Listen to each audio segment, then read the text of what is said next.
The Joe Rogan Experience. Fundamentally. Well, let's talk about what you can talk about to what Neuralink is, because the last time you were here, we really couldn't discuss it.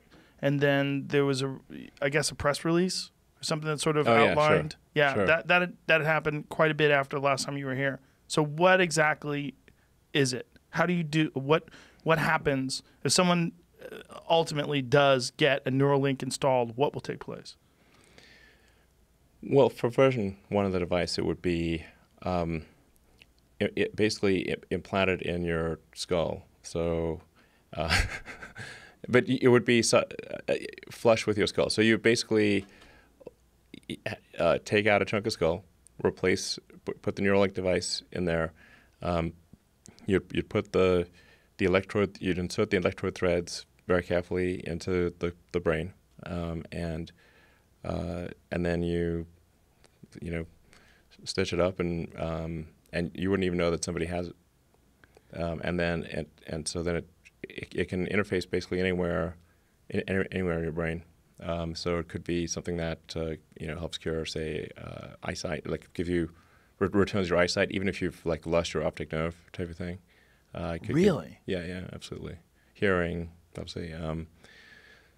Pretty much anything that it could, in principle, fix almost anything that is wrong with the brain, and it could restore limb functionality. So if you've got interface into the motor cortex, and then an implant that's that's like a microcontroller in your muscle groups, you could then create a sort of a neural shunt that restores somebody who's a quadriplegic to full functionality.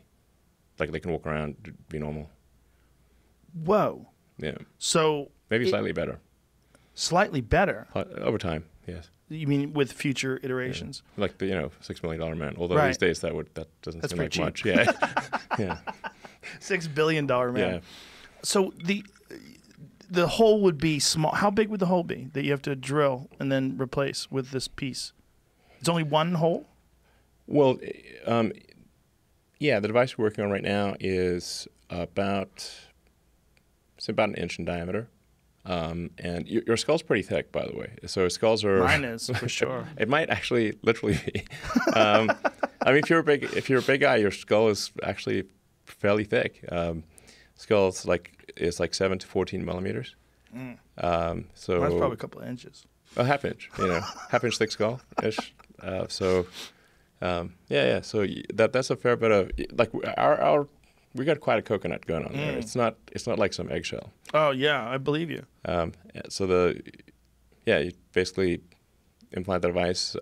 And so it would be like a 1 inch square, or 1 inch in diameter. Yeah, so an inch circle, like a circular. Yeah, I think like a smartwatch or something like that, or okay. Yeah. Okay, so you take this 1 inch diameter, like ice fishing, right? You ever go ice fishing? No, but I'd like to. It's great. Yeah. It's really fun. Yeah. So you basically take an auger and you drill through the surface of the ice. Yeah. And you create a small hole, and Yep. you can dunk your line in there. So this is like that. You're ice fishing on the top of your skull, and then you cork it. Yeah, and you replace that, say, 1 inch diameter piece of skull with this Neuralink device, and that has a battery and a Bluetooth and a inductive charger, and then you also got to insert the electrodes.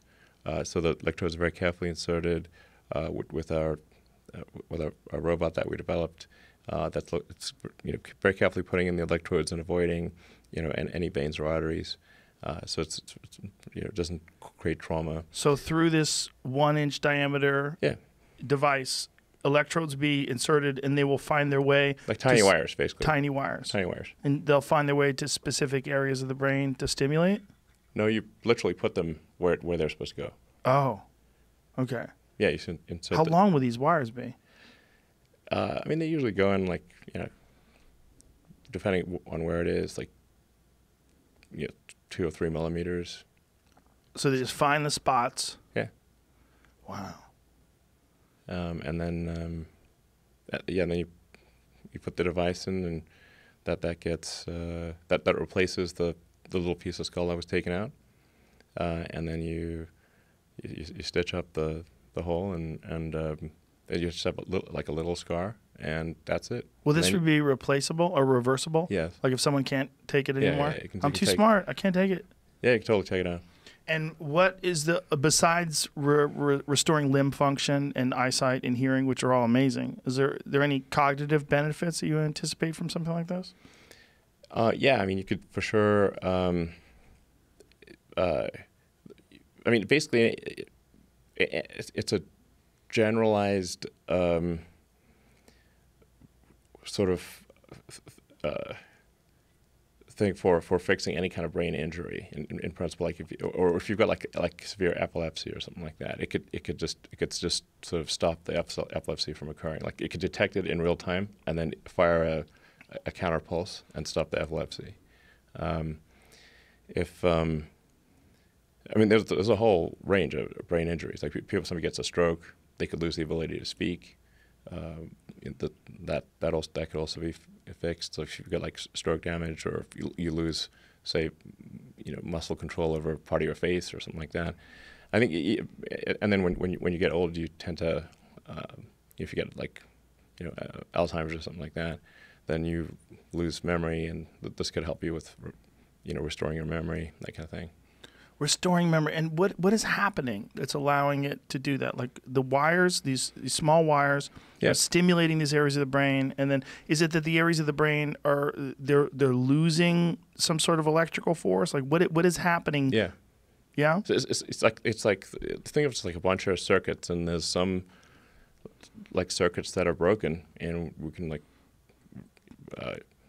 fix those circuits. It's a substitute for those circuits. And so a specific frequency will go through this. Yeah, it's just Specific in that is the process figuring out how much or how little has to be, how much these areas of the brain have to be juiced up. Yeah, I mean, there's still a lot of work to do. So when I say, we've got a shot at probably putting it in a person in, within a year, I think that's exactly what I mean. I think we have a chance of putting it in someone and having them be healthy and restoring some functionality that they've lost. The fear is that eventually you're gonna have to cut the whole top of someone's head off and put a new top. Sure. With a whole bunch of wires if you want to get, the real turbocharged version, the P100D of brain stimulation. I mean, ultimately, if you want to go with full AI symbiosis, you'll probably want to do something like that. Symbiosis is a scary word when it comes to AI. It's optional. I would hope so. Yeah. It's just, I mean, once you enjoy the Dr. Manhattan lifestyle, once you become a god, seems very, very unlikely you're going to want to go back to being stupid again. I mean, you literally could fundamentally change the way human beings interface with each other. Yes. Yes. You wouldn't need to talk. I'm so scared of that, but so excited about it at the same time. Is that weird? Yeah, I mean, I think this is one of the paths to, like think like what are like AI is getting better and better. So now let's assume it's sort of like a benign AI scenario. Even in a benign scenario, we're kind of left behind. We're not along for the ride. We're just too dumb. Right. So how do you go along for the ride? Yeah, it's like you can't beat him, join him. So, and we're already a cyborg to some degree, right? Because you've got your phone, you've got your laptop, Glasses. you got your, Sure. electronic devices. Yeah. And I mean, today, if your phone, if you don't bring your phone along, it's like you have missing limb syndrome. It's like feels like something's really missing. So we're already partly partly a cyborg or an AI symbiote, essentially.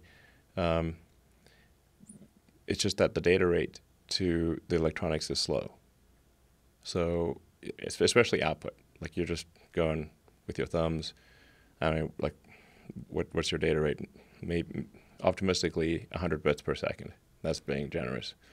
And now the computer can communicate at like 100 terabits. So certainly gigabits are trivial at this point. So this is like basically your computer could do things a million times faster. Or at a certain point, it's like the AI is like talking to a tree. Okay, it's just boring. You can talk to a tree. It's not very entertaining. So if you can solve the data rate issue and especially output but input too, then you can improve the symbiosis that is already occurring between man and machine. So you can improve it in when you said you won't have to talk to each other anymore. We used to joke around about that. I've joked around about that a million times on this podcast, that one day in the future there's going to come a time where you can read each other's minds. Yeah. And well, you'll be able to interface with each other in some sort of a non-verbal, non-physical way where you will transfer data back and forth to each other without having to actually use your mouth and make noises.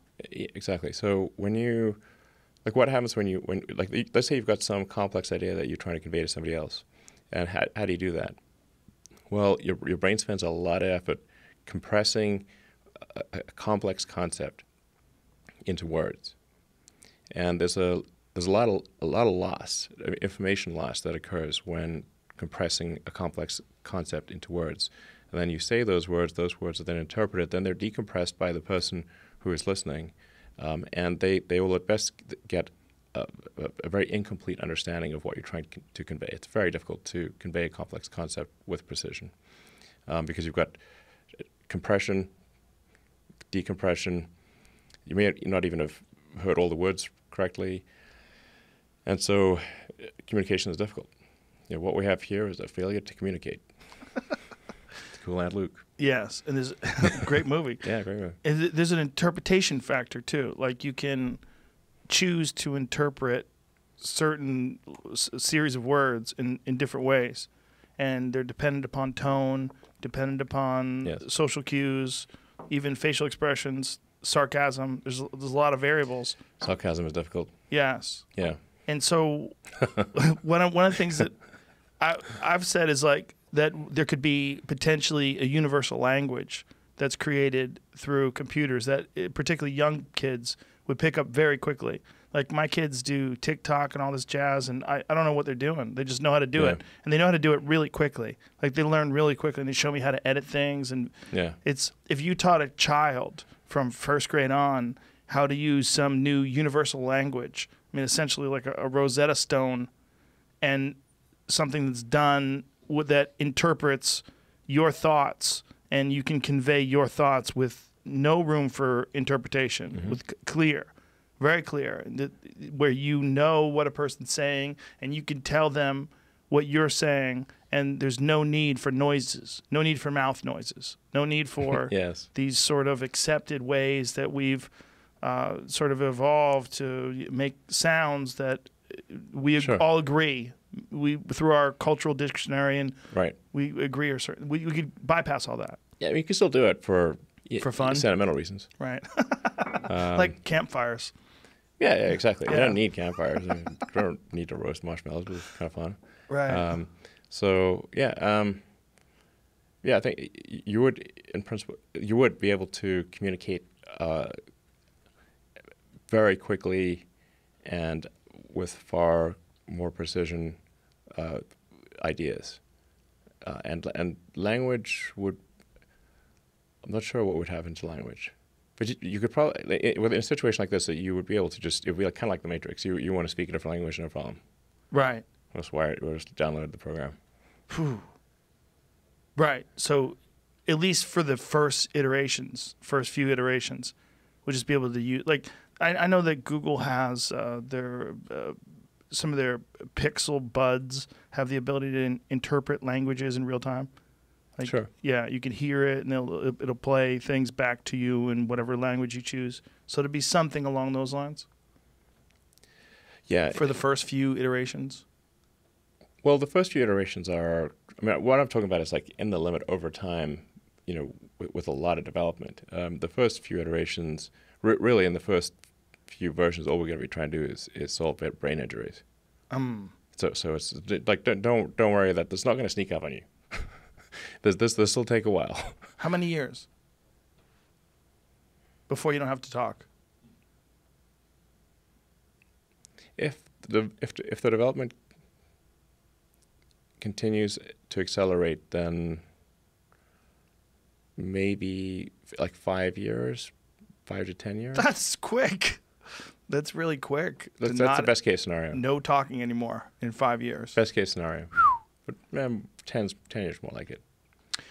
I've always speculated that aliens could potentially be us in the future, because if you look at like the size of their heads and the fact that they have very little muscle and they don't use their mouth anymore, they have this tiny little. I mean, the archetypal alien that you see in like Close Encounters of the Third Kind, they're like, if you went from like Australopithecus or ancient hominid to us, what's the difference? Less hair, less muscle, bigger head, and then you just keep going. 1,000, 1,000,000, whatever year, or 5 years, whatever happens when Neuralink goes online, and then we slowly start to adapt to this new way of being, where we don't use our muscles anymore. We have this gigantic head. We can talk without words. You could also save state. And Save state? Save state, like save your brain state, like a saved game in a video game. Whoa. like if you want to swap from Windows 95 to probably a little better than that, but yeah. I think we are Windows 95 right now. Yeah. From a future perspective, probably. But yeah, I mean, you could save state and restore that state into a biological being if you wanted to in the future. In principle, there's like nothing like from a physics standpoint that prevents us. Now you'd be a little different, but then you're also a little different when you wake up in the morning from yesterday, and you're a little different. In fact, if you say like you 5 years ago versus you today, is quite a big difference. Yes. So you'd be substantially you. I mean, you'd certainly think you're you. But the idea of saving yourself and then transforming that into some sort of a biological state. Like you could hang out with 30-year-old you? I mean, the possibilities are endless. That's so weird. I mean, just think like how your phone you can record videos on your phone. Like there's no way you could remember a video as accurately as your phone or a camera could. So now if you've got like some version 10 Neuralink whatever far in the future, you could recall everything, just like it's a movie, crystal clear, including the entire sensory experience, emotions, everything, and play it back. Do you think you'll be able to share? You can edit it. Edit it. Yeah. So you can change your past. You could change what you think was your past. Yeah. Well, so if you had like a traumatic this whole thing experience, right now could be a replayed memory. It could be. Yeah. It may be.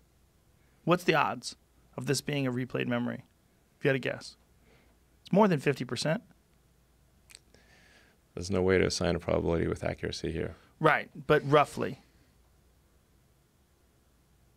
If you just had just gut instinct. Well, I don't have a Neuralink in my brain, so I'd say right now 0%. But at the point at which you do have a Neuralink, then it rises above 0%. The idea that we're experiencing some sort of a preserved memory is, even though it's still the same, it's not comforting, right? For some reason, when people talk about simulation theory, they talk about the potential for this currently being a simulation.